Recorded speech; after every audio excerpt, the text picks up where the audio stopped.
when John invited me, I immediately said yes, and then I started thinking, my goodness, yes, there's so many different interests in this department. What can I talk about? So I did a cop-out. I chose two things, two things, and the hope is that at least one of them will resonate. So first of all, I should thank my collaborators, my former student Fano, who just recently graduated. He's going to start at Harvard as a faculty member. He's now a postdoc in IBM. My main collaborator, particularly guesswork, Ken Duffy, who's spending his sabbatical with me at MIT. His recently graduated student Mark Christensen. Ahmad Garami, Robert Calderbank. Robert, of course, in his new introduction. Ahmad is a postdoc who's working with Ken, Robert, and myself. Maya Garia, who studied at Lincoln Madison and Boston University, and UCSB Stefano Tesaro, with whom we started working when he was postdocing with Shanti Goldwasser at MIT. So that said, I'm going to do really sort of too many talks, but I hope you'll see that my hope is that there is a commonality here that will allow us to unite this later. But they do have a common theme, as the title indicates, and this common theme is this idea that they have certain patterns in security, where security we'll see is defined in many different ways, from privacy all the way to password security. And the question is, how do these patterns help you? Or how do these patterns hurt you? And of course, the two are just opposite sides of the same coin. So I'm going to start really with how do these patterns protect you. And in particular, I'm going to look at limits of inference. And limits of inference from the point of view of privacy. As we know, machine learning has been an extremely active area, and in particular machine learning from the point of view of trying to extract information. But the question then that comes with that, particularly if you come from information theories, is there a converse? Can you say to what extent certain things cannot be found? To what extent things cannot be extracted, not only if you use this algorithm or if you use that algorithm, but are there fundamental things? The second part of the talk will look at the issue of guesswork.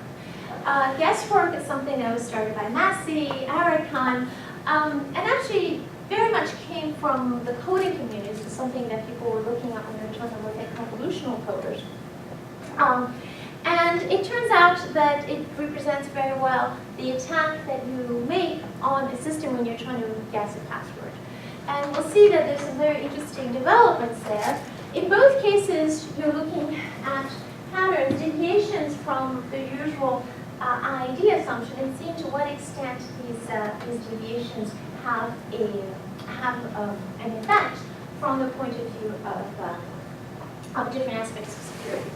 So I don't think it's new to this audience, or really to any informed audience at this point, that the issue of privacy, in particular privacy, when it comes not just from people maybe gaining unauthorized access to your data, but gaining authorized access to publicly available data and using that authorized access, inferring information which you did not wish to have inferred, that problem is one that's extremely relevant nowadays, and also very worrisome.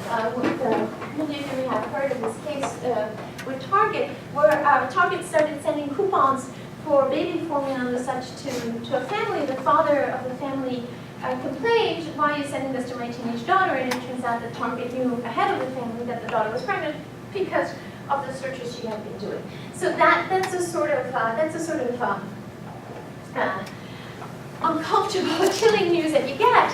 And it was not that Target had in any way done anything illegal or broken into the family's computer to do this. It had simply scraped enough information to gain very private information about the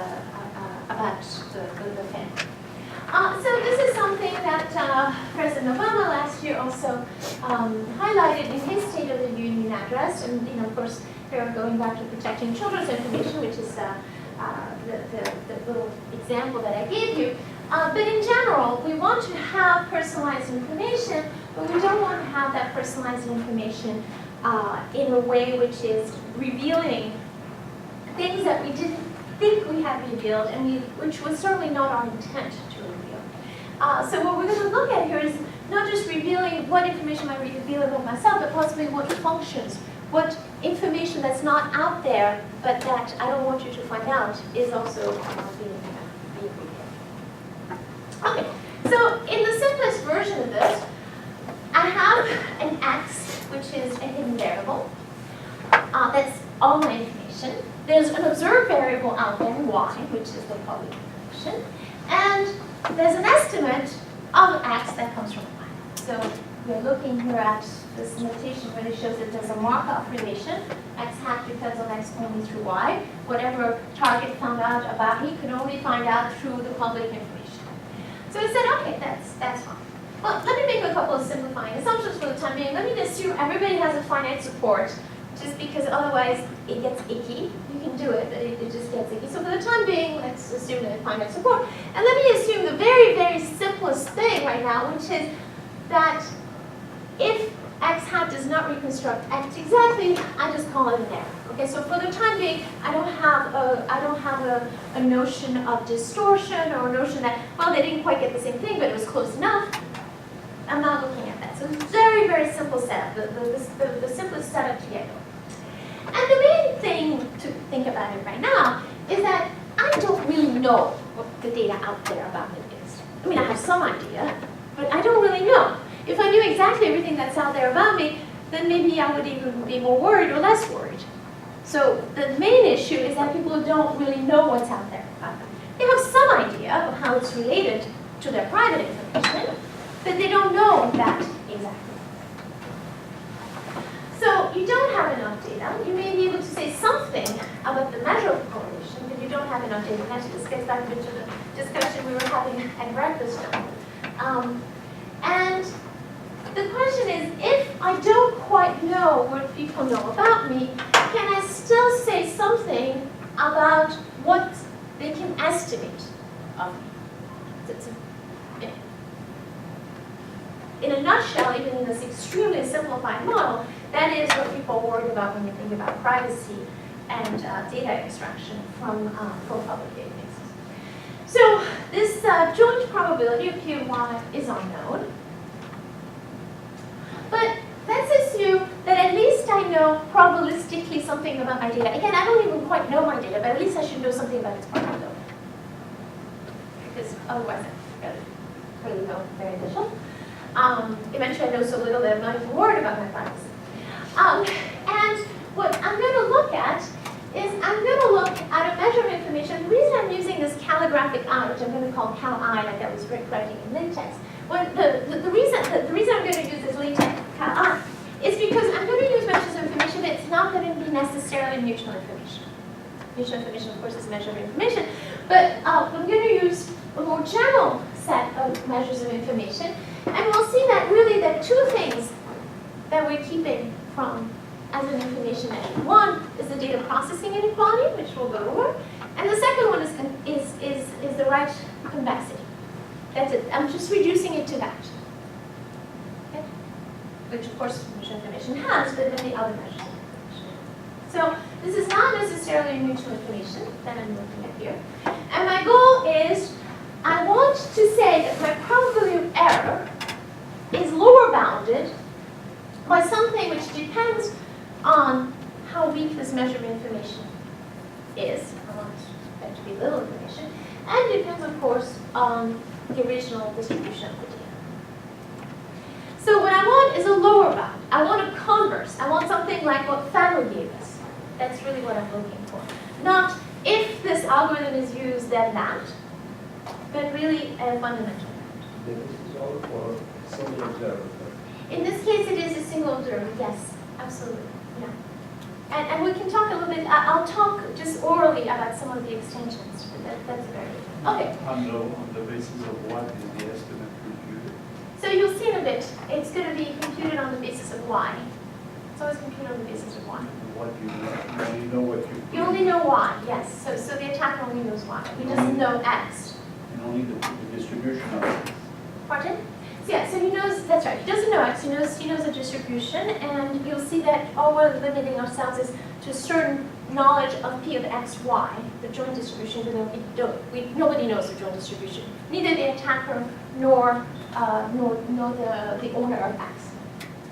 And what we're going to see later is not just do I want to protect my x, but it could be that my x is easy to hide, but I don't just want this x and x hat to be different. I don't just want that somebody cannot exactly reconstruct, but they may be functions, and this is where now we can introduce the idea that maybe he can approximate or in some way find something out which is not exactly x, but is something that I didn't want to reveal, maybe some function, and the function would be something as simple as a clustering. So it could be something where x itself is hard to estimate, but some clustering, some coarse quantization of x is not hard to estimate, and I don't want that either. So we're going to start with this x different than x hat, and then we're going to talk a little bit about what happens with functions.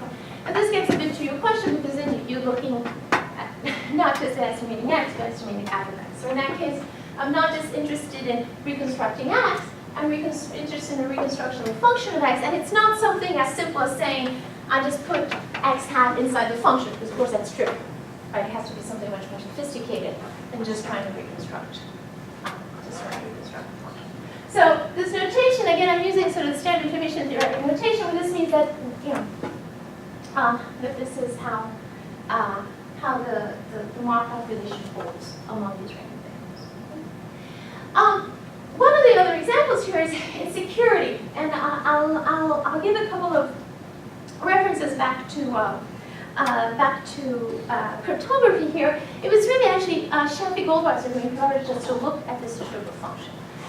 Because, as you know, there's always a bit of tension between some of the information theoretic approaches and some of the crypto approaches. And one of the things that the crypto people say is like, okay, your rate went to 0, that's nice. But if the things that people found out were really important to you, that's not good.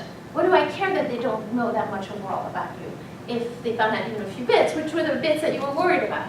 So, okay, maybe they didn't find out your plain text, but they found out the first few bits, and for whatever reason, those were the important bits, those were the crucial bits. That's not good enough. So we wanted to look the converse not just on x, although we start on that, but also on functions.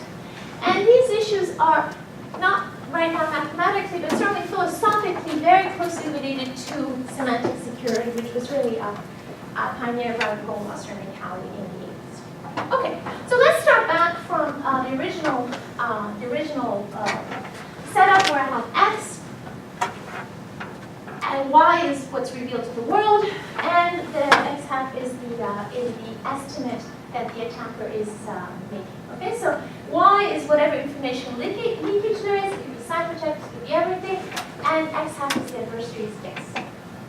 And the security measure right now, the security metric is just x different than x hat. So I want that probability error to be as big as possible. All right, so I've already assumed a finite support, and I'm going to have a matrix which represents what's going on in the source. Let me assume for the time being that the inputs are independent. It's a total cop-out, I know, but it's not the biggest cop-out.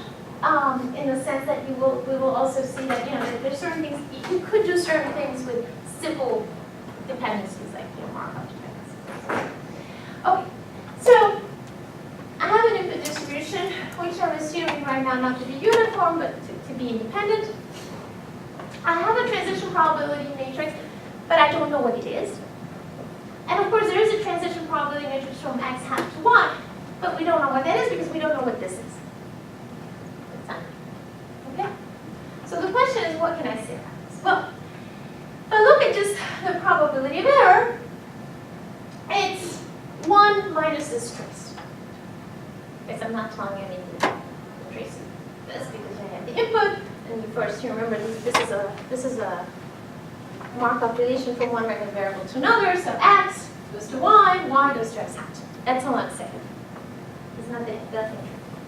All right.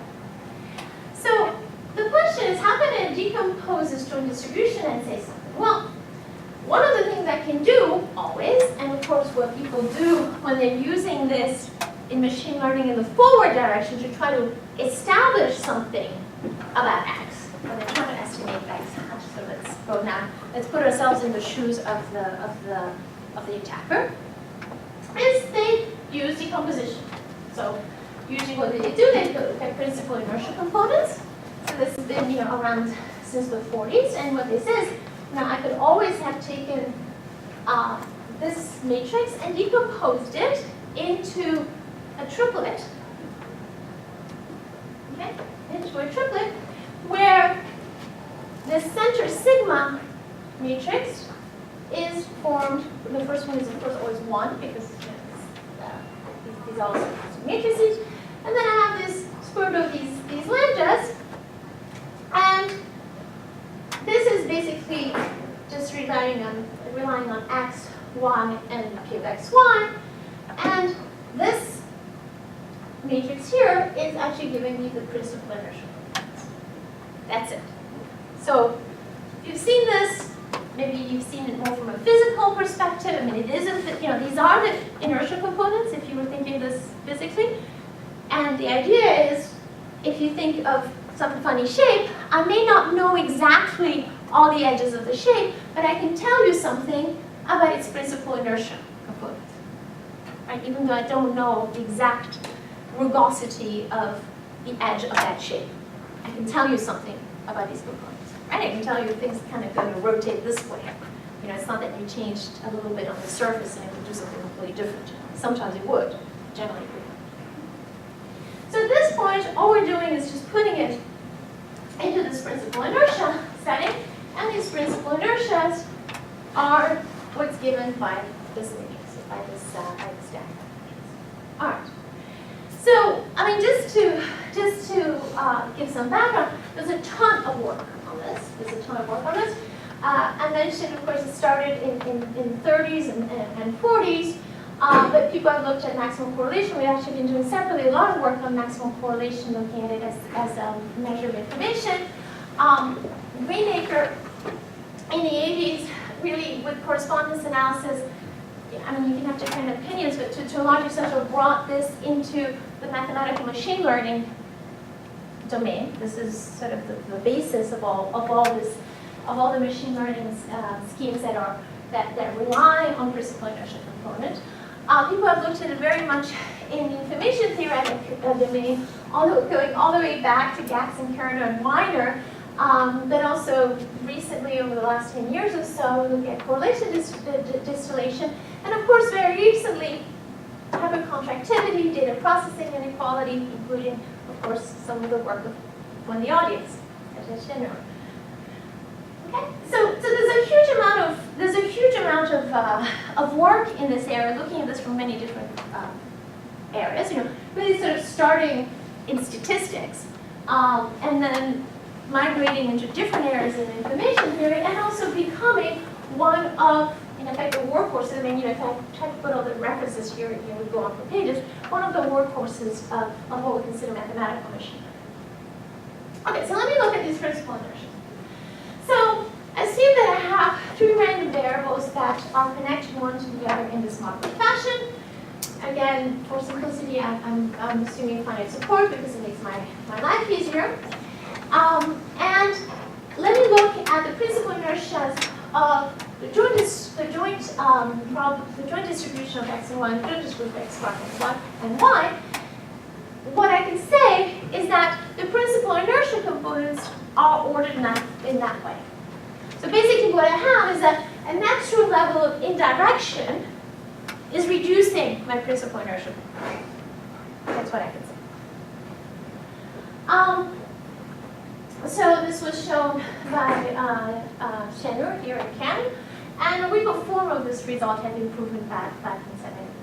So what we're going to do here is we're going to use these principal inertias to bound the probability of it. And basically what comes out is you can show and the probability of error is lower bounded by 1 minus something. So remember, I want to make this minus as small as possible because I want to make the probability as big as possible if I'm trying to protect my data. And this view looks like a mess, but it's not really a mess. We'll see in a little bit that in some simple cases it's very simple. But one of the things I want to point out is that the proof technique here is clever, but it's not deep. It's just linear algebra. I mean, it took us a while, but it's not because, we had some sort of blinding insight. It was, just churning the butter for, for a long time. And then this is to say that really what you're dealing with is, you're dealing with something that, a mechanical engineer could have done, or somebody else. It's really, you're just dealing with the math of these inertial components. You're not using the fact that you're using information. Okay? And the thing that's interesting when you look at this U1 function is let me look at a couple of special cases. So the first special case to look at is, let me just look at uniform source. Okay? In that particular case, what happens is that this lower bound, let me give you right away a trivial lower bound. And remember that I have this finite support. My finite support is M for x. Obviously, I could choose uniformly at random, and if they're all equally distributed, the worst that I could do, a simple thing is I would get 1 minus 1 over m, because with probably 1 over m, I get the right thing, right? So that's the bound we could all have done this morning, even before having our coffee, all right? So if I look at this probability, which is 1 minus 1 over m, anything that I do has to be somewhat better than that. So this is the best that I could do relative to just, a random guess. And that is taking into account then the part of the principal inertia, the part of the information that's given to me by the principal inertial components. And I realized, just to highlight here, when I look at these principal inertial components, by the way, the first one is the max core. It's a max correlation, right? Which we've been working a lot on. But if you look at the sum of them, this is the chi-square. Right? So this is statistic. It's not anything weird. Okay, both mass core and chi-square are just completely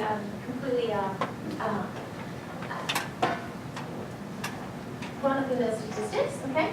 So basically, what I get here is a lower bound where I say I can show how much better I'm getting relative to a random guess by looking at this chi-square statistic, and of course, it's going to depend on the m. So I get in effect, square root of the chi-square in statistic over square root of m, roughly, as m gets large, benefit. It's very, very simple. Okay? The other thing that I can do is I can also look at this in terms of the maximum correlation. Okay, I can look at this in terms of the maximum correlation, and if I have p of x1 greater than or equal to p of x2, so if I have an ordering, what would I do, what would I choose if they were not uniformly distributed? So if they're uniformly distributed, I choose randomly, uniformly, 1 over m, probably being right. If they're not uniformly distributed, we'll revisit this in the second part of the talk when we look at guesswork, I would pick the most likely one. What else am I going to pick? So my probability there would be 1 minus k of x1. Well, the extra stuff that I get is this. And here it depends on the maximum correlation. So by the way, that gives us back the same results as Venturina, but using, in a way, much simpler math. So again, this is the advantage of a random guess. So what this is saying is the advantage of a random guess is roughly of the order of the max score. So this is giving you what extra information from the point of view of random guess, having had the observation of y gives you, versus just knowing the distribution of x. So this gets back, yes? What can you actually compute if you do not know p and x? Right. So the question, that's a very good question. So we're looking at just these statistics. How do you do it? So you're computing the statistics because the thing is, if you tell me the maximum correlation, which is only one statistic, not the full p of xy, right? I mean, if I don't know any moments or anything, then I'm really in trouble. So this you expect to get empirically or how? This is a good question. So we've been looking at this in a couple of different settings. So right now I'm just showing you the math. But there's been some work, and actually some of my students have been working particularly with that. And I'm not going to show that work, although we presented at ITW information theory workshop last year. They've been working empirically with technical. And then they do look empirically. They compute these things empirically from very large databases. So the chicken and egg problem, which is always there in machine learning, right? But the idea is that you're computing that empirically rather than trying to compute the entire space where, there's some of these is exactly the conversation we're having this morning. There's some of these xy's which you just can't compute, they never show up, and you shouldn't care. Right? You should only be caring about some of the statistics. And that's what's showing out here, rather than give a full description of the case. So I go back to the second problem to start with. Yes. Has there been any work to try to understand what the is function of x, and then what identifies So that's a good question. So this actually is going to get us into the function. So let me hold that question for a second, and that's very much the natural question. So, another thing that I can look at. So I looked at just L1, which was the max core. I looked at the sum of all the yes, Prakash. The row of xy Yes. is assumed to be known. Yes. So suppose I take the viewpoint that I'm going to find the minimum probability of error over all joint distributions on x and y, subject to the condition that that quantity is a given number. So like a rate-distortion type of approach, yeah. No, the same In this requirement. case, they're given to me. I'm right? sorry? I'm not getting to pick them. Oh, I see. Yes. So I see. So Or a family of distributions, right? yes. Okay. So that's a very good question. I don't have it here, but let me give you a two sentence treatment there. So one of the things that we did is, suppose that you're trying to look at a security question. Okay. So I want to create I want to create a question such that even though people can all see your y, can see your public information, the security question, which is the function of of the x that we pick, is going to be something that's very hard to guess from the y, which is not exactly what you're asking, but it's a close one. It's a close. I was just saying, if you assume the row of xy to be given to you, and you're looking over all the distributions. yeah, I look for all the joint I see, distributions yeah. which are consistent with that, and then it falls into the usual category. So the question is there a comparison between that approach and this one? Yeah. So the thing is that here, our probability of error is assuming that it could be anything, right? And the only way that the xy is it's already a worst case, Right. Because I don't know what the xy is. Yeah. So this is already subsuming that. That is to say that I'm already assuming. I thought you were asking something else, which I will tell you in maybe at the end of this part of the talk. Yeah. Over all the derivatives which are consistent with that. But also the estimation I'm sorry, maybe not.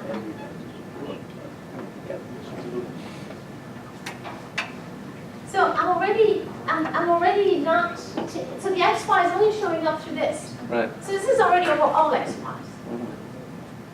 Okay.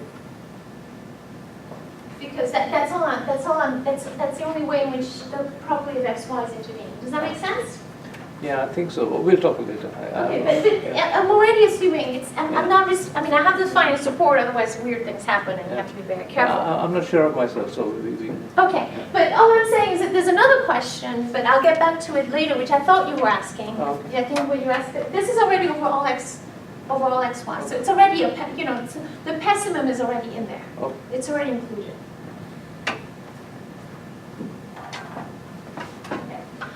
So we looked at the maximum correlation, which was this lambda 1. At first, principal inertia component released the square, the principal inertia component. We looked at the chi-squared, which was the sum of them. But in general, you could be taking other sums. So let's assume, again, these lambdas are all ordered. So L1 is larger than L2 and so on. That we might go to L2. If I look at the K correlation, so this is a measure of information. This is also a measure of information. It's like two well-known statistics. But I could look at the K correlation, which I define this way. One of the things that I can see is that for fixed P of X, this measure of information is always convex in P of Y given X, which I think is a little bit what you were getting at. The question of, how does this P of Y given X come in? Yeah. Okay. And the fact is it's convex. It's like a mutual information. The mutual information is convex in the transition probability. So that's the first thing to notice. And the second thing to notice, remember that I said at the beginning I'm going to have two things that are going to be important. One is this, the convexity. But the second one that's going to be important is the data processing inequality.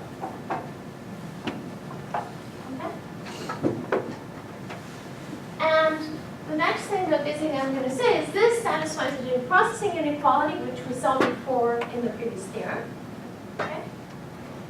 So now what does that say about the error rate function? So I have the P of x is known. I have a constraint on this information, which could be the K correlation. But in general, I have a mutual information, I have an information here, a measure of information, which is less than some theta, and I know that it's convex, and I know that it satisfies the data processing inequality, which we had seen before. I can show a lower bound on the probability of error. And this says no matter what the P of yx is. I'm just assuming this. Okay, going back to your question. I can show that lower bound. Okay? And not surprisingly, it's given just like before, 1 minus a trace of a multiplication of distributions. Basically, what you see here is I'm going directly from x to x hat, whereas before I had the intervening y. Right? Now I'm just directly looking from x to x hat. And in particular, if I look at this measure of information as being K correlation, I have this probability of error, which is according to the K correlation. I can show this probability of error is convex. And I can also show that you can give approximations that are very efficient algebraically. And in particular, one of the things that you can see is that you're getting bounds which are Fano style. You're getting a probability of error is lower than something, is lower bounded by something, where this something is a statistic, right? I mean, when you look at Fano, you're really lower bounding by a statistic, but you're not saying how you're finding that. You're saying no matter what you do, your probability of error is always going to be at least this big, right? Which is why it's a converse. It doesn't depend on a particular decoding scheme. Okay? And in particular, this will hold as long as the data processing inequality is satisfied, which, as I showed you before, is satisfied under very general conditions because of this ordering of the principal energy. So now going back to what happens with the function, which I think was what you were asking. If I look now at the function, which is not necessarily x itself, it could actually be, in general, some, x is generally going to be huge, and the function is going to be very small. It's going to be one of, yes, no, it could be something Boolean, right? The question is, to what extent can the function of f be reliably estimated? And again, going back to the question before of having a few bits that are important, it could be that people really can't figure out most of my information, but I don't care because, all they really care about is my bank account number, which is a very small number of bits, but that's a very important number, very important set of bits. Okay? So if I look now, I have to look at general functions, family of functions. I always have to look at surjective functions, of course, right? It has to be that a lot of things map to the same value. And so now I'm looking at a probability of error, which is over this family of functions. And I want to make sure that whatever my attacker is doing, which is guessing at hat, is different from f of x. Again, remember, we're not doing something naive. We're not just taking x hat and computing f of x hat, because you can always do that, but that's very naive approach. And this is what you can say. If the measure of information satisfies the data processing inequality, you can lower bound, and if you can find a lower bound to this error px theta with respect to this information measure, like we did before. I mean, I've already shown you some examples where you can do that with K correlation and such. And this lower bound is sure concave. So I'm actually, if you will, remember that I told you I'm really using two characteristics to say that I have a measure of information. One is the data processing inequality. The other one is convexity. Really, this convexity is a little lighter than convexity. I'm saying that you're lower bounded by something which is sure concave. Not, like the least convexity you could hope for. Okay? Then, can show that your probability of error for your family of functions is also lower bounded, where I have to make this slight variation on the x. Remember, I told you I'm not doing something as simple as just taking x and x hat and computing the f of x hat. But of course, I'm always going to do something of the nature, right? It has to be related to that. So basically, no matter what function there is, I get this. Now remember, this is what I showed you before with respect to x. I had to start with x. But what I'm showing you that is for that whole family of functions on x. Okay. So I know that these exist. I already give you, for any K correlation, I can show you this. Yes, John? So remind me again, what is Lx? So Lx is going to be this lower bound on E on the E, which I've shown you an example here. For Right, but instance. in general, confusing. So if I use, for instance, a K, so for instance here I can use in general this trace.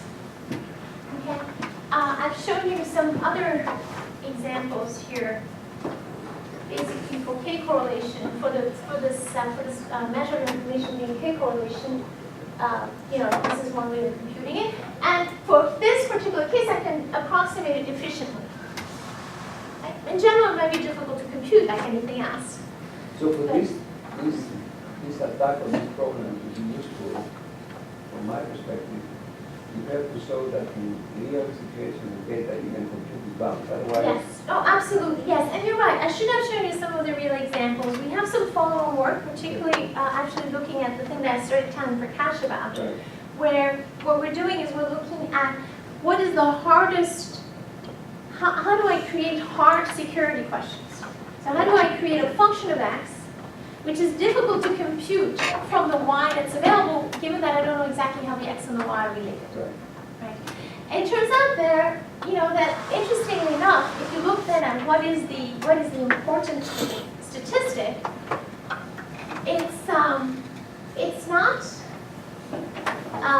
it's not the K correlation actually. It turns out to be the smallest principal inertia component.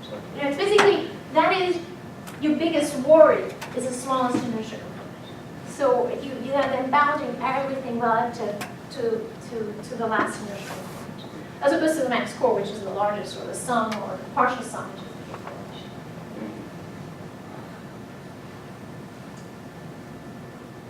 Okay. So I have a lower bound, which is with respect to x, and from that I can get a bound with respect to any such family of functions. Okay. That being said,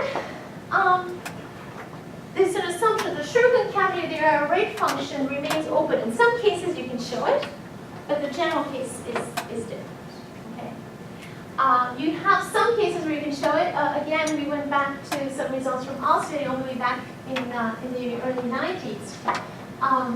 And you can show Shurkin cavity sometimes. So we just generalize one of his results. By the way, it's very funny because you feel really well, like you feel very clever generalizing a result by Alsmedi, but then it turns out that we're like, oh look, his proof is so long. But actually what we did, which was very simple, was inside his proof. It's just like he had a lot of other stuff, but the nugget was in there, and I don't know why there was all the other stuff, because he already had the insight, so, I just don't want to sound triumphalistic because I'm not. He had the insight, he just hadn't sort of picked it out, it was buried in this long proof. But basically, it follows directly from rate-distortion function on a Hamming distortion. That's all you do, right? Because remember, you're just trying to figure out if two things are the same. And so you get a lower bound on the probability of error. And it's very clean. So it's a very, very clean lower bound. And this goes back a bit to your question of how you can compute it. Right? So I haven't given you actual data. I should have shown you the actual data. I'm leaving that aside. But this is very simple. This is very manageable. Okay? So just to summarize this part, basically we started out with this question of estimating x hat from y, the public data. which is related to X, the original private data, the way that we want to understand. We looked at principal inertia components. We then looked in particular at K-correlation, although as I mentioned, some of the more recent work, particularly when you're trying to do the design, doesn't relate to K-correlation. Actually, it's the smallest principal inertia component. We showed that this K-correlation is convex, satisfies the data processing inequality. We showed that you can lower bound the probability of error by a function that looks like a mess, but in general is not a mess. It's really just order of the max correlation. So it means, max correlation is a reasonable measure of information, and we've been building on that. And then if I look at functions versus just looking at trying to re-estimate X, you do get also a very clean form of lower bound, which relates directly to how big this this measure of information is, but there are, but you need to assume short concavity, which you can show in some cases of this lower bounding function for the original X, but is in general we don't like it. There's something over there, even though we think it is. So let me just jump in the last 10 minutes or so of the. Can I ask a question? Yes, of course. Can you please provide an example of this? Would you apply this? Yes, of course. So actually the application, so I didn't talk much about the applications. So I gave you one example, something we did recently, which is designing security questions. But one of the ways this has been applied is in looking at privacy preserving mappings which still allow good recommendations. So in recommender systems. So for instance, there's all the movies that you've seen. If you reveal all of that, then people find out a whole lot about you. Find out your gender, political affiliation, et cetera, et cetera, et cetera. And if instead you provide a function of it, you might still have a function which maps well to what you're interested in, which is to get reasonable recommendations, but preserves privacy relative to things that you don't want to reveal. So in that case, you have two things going on. Why wouldn't you fit the assumptions? It fits the assumptions because there's an X. To be a bit strong, yeah. So, and again, going back to the question that John asked, I mean, there has been more theoretical. There's been more empirical work done. A lot of it was done with Nadia Fawaz, who's at Technicolor, and also some other of my students, Samasao, Matiano, just Flavio. So I didn't go into that because I just was trying to show you the theoretical underpinnings. But then if you're taking this in effect to something where you and I thought again a little bit that was the question that Prakash was aiming at, where your question was going to, which is that you're trying to make one estimation good while making another estimation bad. So you're trying to make certain functions hard to estimate while making other functions easy to estimate. So in that case, you're trying to get the estimation of the recommender system good while making the functions such as, for instance, gender or political affiliation hard to estimate. No, I understand the general direction, yes. but I don't get into concrete application. Okay, go ahead. No, absolutely. So we can talk about it more offline, but it is all these are all privacy applications. That we've looked at so far. I think there may be other applications, but they're all privacy applications that we've looked at so far. So looking at another aspect of security, actually, this is actually, you know what? So this is good because I had a lot of questions, but I'm going a little bit more slowly. So I'm going to gloss a bit over this part. But remember that I told you this is a kind of a two-part talk. The first part was, of course, the main part of the talk. But I wanted to tell you a little bit about some of the things we've been doing on guessing. Because again, it's an application of using non-uniformity, basically using patterns and sometimes well-known, sometimes not well-known statistics in order to look at security. So, as you know, many of the security problems that have arisen are not so much from people sort of breaking your crypto, but just from people guessing your password. And increasingly, these are just brute force attempts. So you remember there was that whole thing with nudie pictures of different stars. This was a brute force attempt. It just kept trying many different passwords until finally, you don't know it happens tomorrow, in a week, in a month, but eventually you get there. And if you look at the recommendations, they've just been updated, which is fairly recent of this.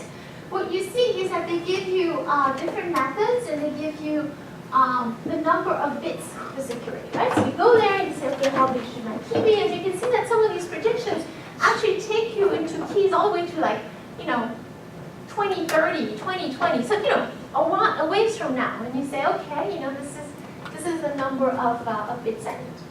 Okay, so, your information theorists, you go, okay, I know what a bit is. Question? Yes?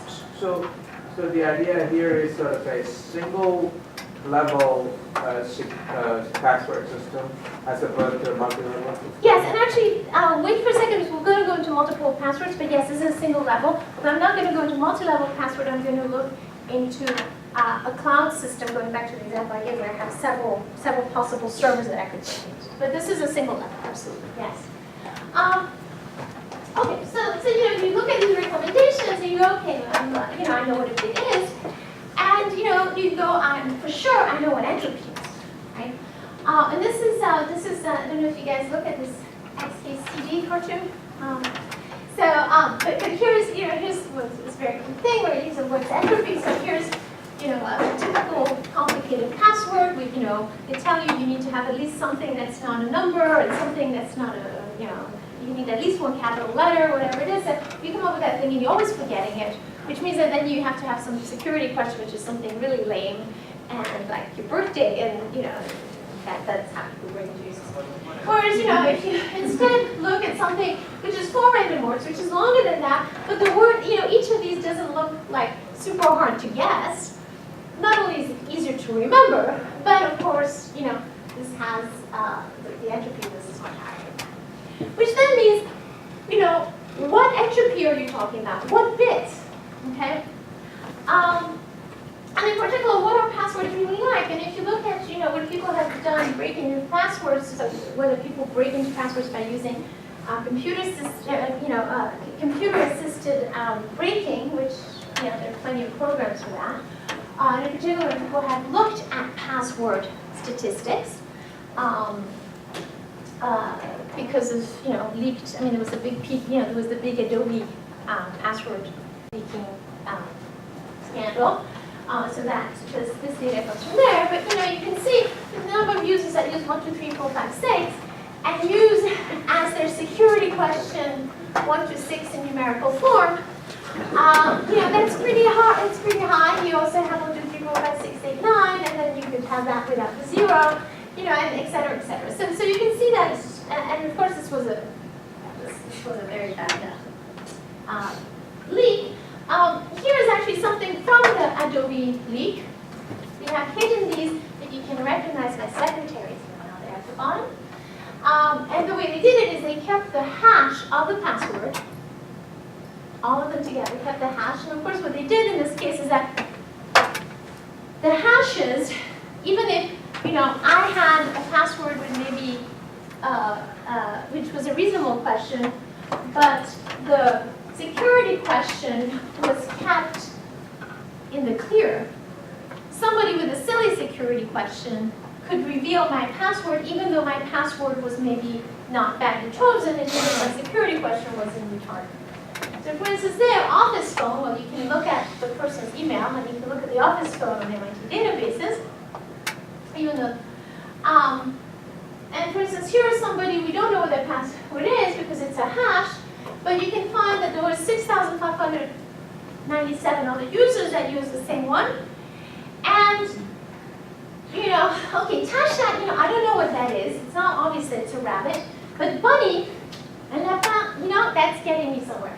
So basically from this, then you can figure, even if you chose bunny, which is not the dumbest thing to choose, and nobody knows that your bunny is named Tasha, somebody can guess your password is bunny. So basically with this, what happens is you have an attacker. The attacker guesses, and you have this iterative yes and no. And all I wanted to tell you is a couple of things, basically from this that we've been doing in the regular in the work. So regular entropy is not the real determinant. Shannon entropy is not really what we care about here. So this was known from Massey and Aricon, it's known since the 90s. It's really the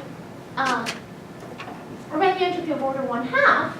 And actually, more interestingly, if you're looking at a multiple server system, it's not even the entropy of order 1/2. It's actually an entropy that depends on the number of possible places that you might need to break into. So for instance, if I need to break into U places out of V to be able to recover all the information, then it actually depends on that ratio as a function of U and V. Using compression doesn't really randomize the statistics that much. That was the other thing that we found. That's to say that, for instance, in a lot of information theoretic physical layer security, we assume that the initial code words were uniform. We assume uniform in your code words. And if you ask, well, why uniform code words? Well, I compressed the data, I compressed it well, so it's pretty uniform, so I'm assuming it's pretty uniform. If by pretty uniform you mean that it satisfies the asymptotic partition property, that is not uniform. It's uniform relative to Shannon entropy, it's not uniform relative to Renyi entropy of order 1/2. You're exponentially far away. The other thing that we've been recently working on is showing that hiding the statistics doesn't help much. So I say, okay, yes, if I knew exactly maybe the distributions sort of hits back the original part of the talk. If I really knew the original distribution, maybe, there are all kinds of things I could do. This goes back to how are you computing, the question that John asked. Well, in here, even if I'm looking at some sort of, universal guesswork, in effect, where I just know that, you're in a certain family, it turns out it really doesn't change things that much. So hiding the statistics is not that useful. It's not just that somebody broke into this password and they knew exactly the order, at least, which one's most likely and so on. Maybe they don't quite have the statistics right. It doesn't help that much. It's still going to be able to guess much more quickly than it's uniform. The other things that come out is that there's not a single weakest system.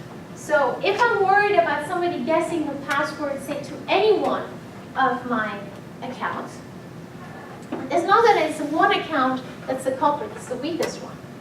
Maybe one account has a uniformly chosen password, perfectly uniformly chosen password, it's a little shorter, and another account has a user chosen password that I chose, but I made it nice and long. The nice and long one might actually be the easier one to guess at the beginning. But if somebody doesn't guess that one soon, the more obvious choices are not chosen. It's actually the short, uniformly distributed one that becomes the most worrisome. So there isn't even, it becomes something where it depends on how much work the attacker has put into the guessing. And so, with that, I'm just going to conclude and say that, basically, even slight difference in distributions can lead to differences in exponential guesswork. It was very interesting for us to see that, in particular, the assumption of uniformity of source code words that comes from having had good source coding from a security point of view is not good. We should not be relying on that. That failure of uniformly compressed soldiers can be a big thing. But there are all kinds of things that happen here. For instance, even if somebody knows the statistics of a jammer, if somebody's trying to guess just from seeing partial code word observations, there are all kinds of things where somebody may see fewer bits than you did, and yet have an easier time guessing than you do. Okay, so this whole area, I think, the guesswork, and particularly looking at the statistics in a very different way. Again, going back to the theme, we look at different measures of information than just Shannon entropy or Shannon mutual information. It's actually opening up a lot of very, very, very fun questions. And with that, I'll conclude. Thank you very much.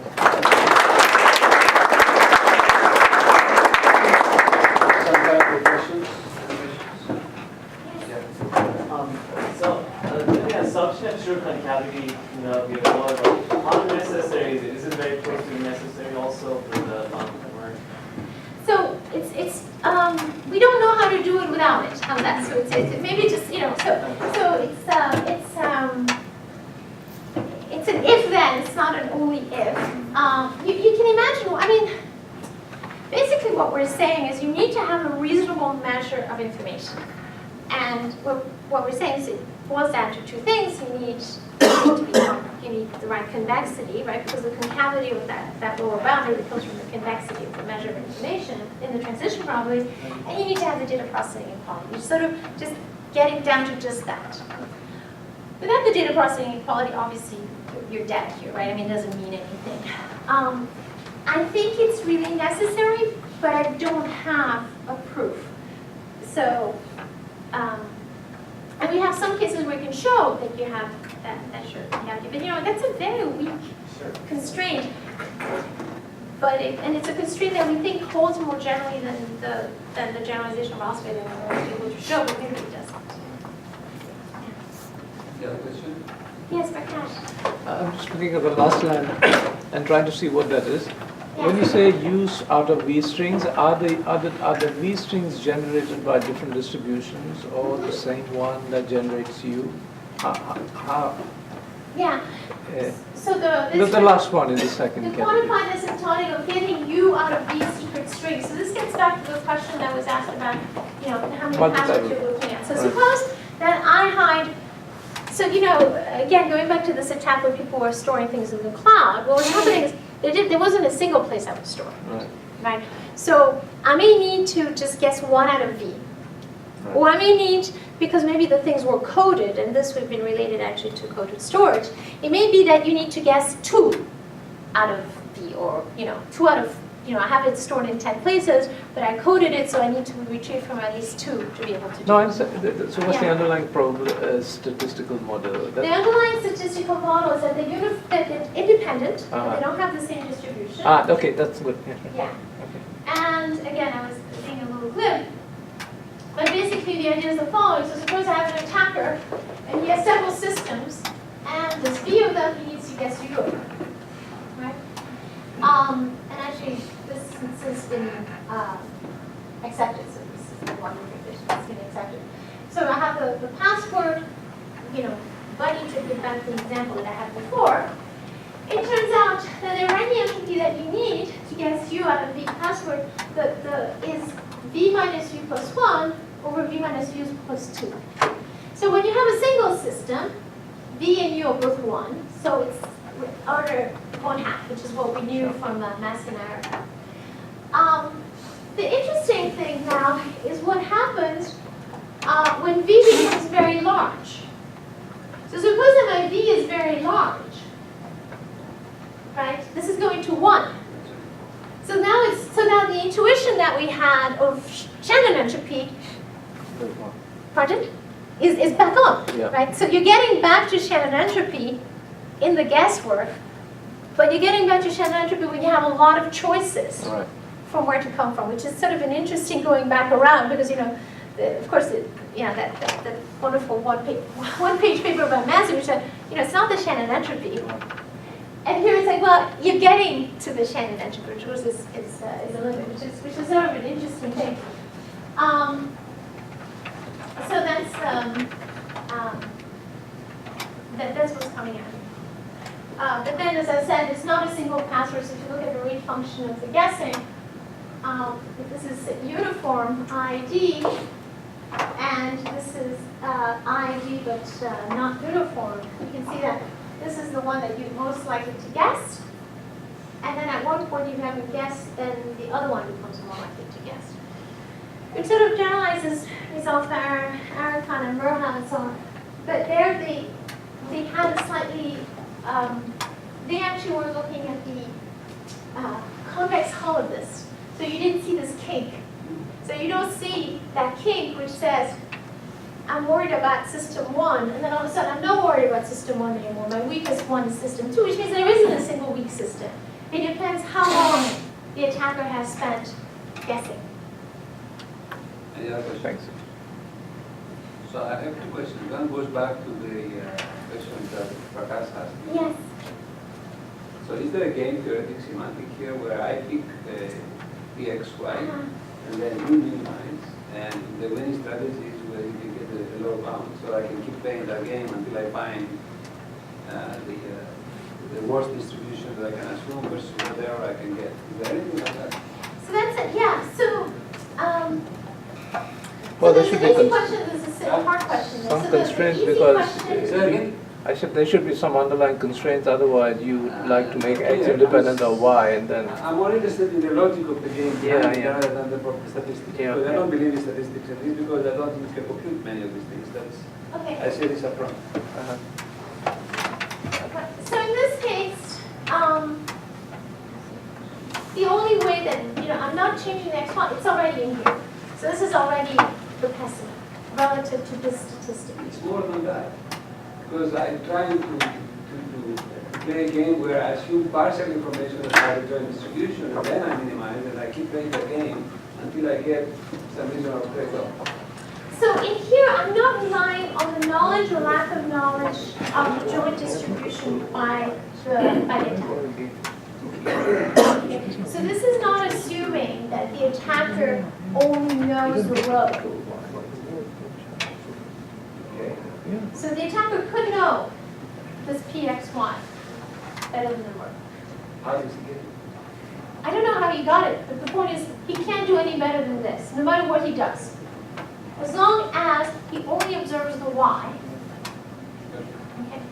So that's where this comes in.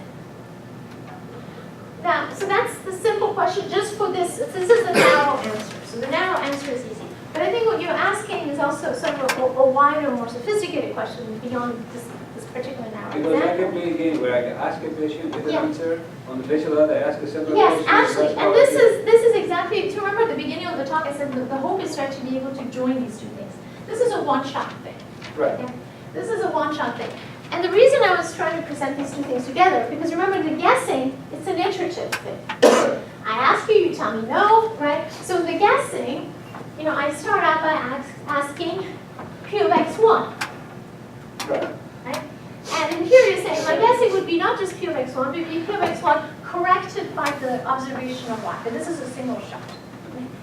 Now, if I did have y, my second guess would be P of x2. Right.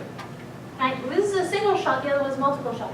And that's actually one of the things we're trying to understand. So this is exactly the next step that we want to take,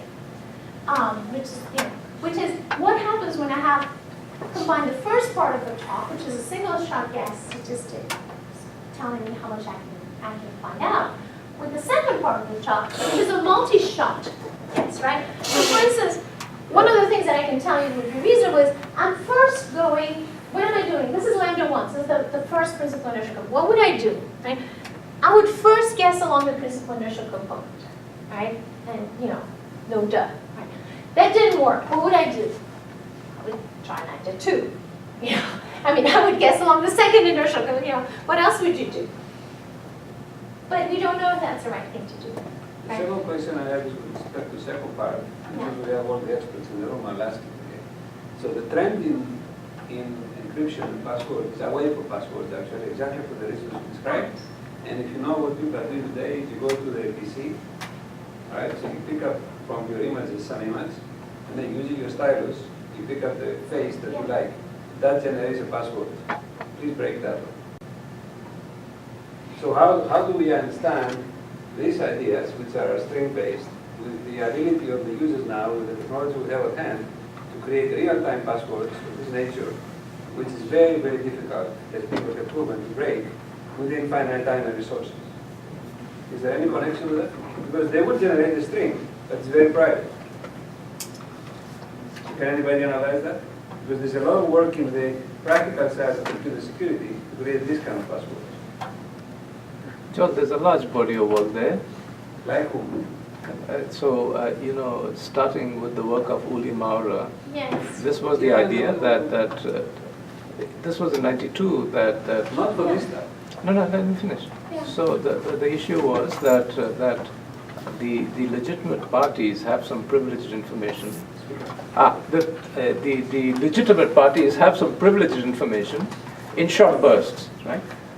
For instance, if you're in a wireless in a cell phone environment, you have a few keywords, few words, And they use the, let me finish here, hey, hang on, patience. No, you first put the first three letters of your letter and then the... No, little better than, no, hang on. That's different.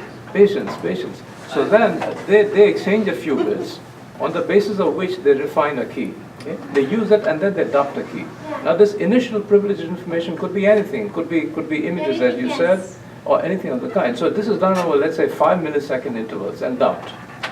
And then it's as secure as can be, because after 5 milliseconds, you're out of the game, right? So that has been done. It is subject to some criticism because the underlying way of measuring security is in an average sense. Yes. And the cryptographer will tell you that he or she would like to have it done on a realization by realization basis. That is what is called perfect security, and that's hard to That's provide. right. So that's been the What also has been done is, in the same line as Mauer, is that people have studied, okay, so what we are attacking here is the humans, Yeah. how they create passwords. And they found out that there are patterns that you can extract, connecting the two talks you gave, the two parts of the Yes. talk, where I can find how people create passwords by using pieces of information that can be gotten by other queries, like Yes. your birthday, your name, Yeah. where you live, and combine them in certain ways and create passwords, which then if you figure out the pattern, not necessarily the actual bits in the password, you can break the password. Yeah. This thing with the images is much harder. But let me just reprise one Right? thing. Because it doesn't give any of the kind of information you're talking about. So let me actually just say one thing relative to what Prakash was saying, because I mean, going back to the average and the number of tries, right? For instance, in that 5 milliseconds, how long it takes. So this average that was known since the mid-90s from the work by Arakan of, this is the guessing. Right. Data is the family of distributions, which, you may have gotten through a more style scheme with some side information that's primary or not, okay? And as you said, he has this, which in effect generalizes the results of messages a few years before. And you have this is the order of the entropy. This is the main entropy order 1/2. Okay? So that's what we have. If you look now at a shorter, not just in the limit, but if you look at the actual guesswork for a particular number of guesses, and this is getting to, this is actually some of our recent work we just did at SIT. What you can show is that you have this lower bound, this equality, which gives you exactly in the limit the same thing that Arakan had showed in the mid-90s. But now you can see how it's going, and it's going as log n beyond this. Of course, when you take the limit, the log n over n goes away, and that's giving you the rate. But you can show actually then more specifically with the number of guesses how you're progressing. So it's not just a limit. Yeah, It's not just an average. It's an actual point-wise characterization. And there's an order 1, which is your slop. Okay. So the point of this approach, and I'll say it because it's very provocative, it denies statistics because you cannot have statistics. Now go do it. Okay, and with that I finish. Thank you very much.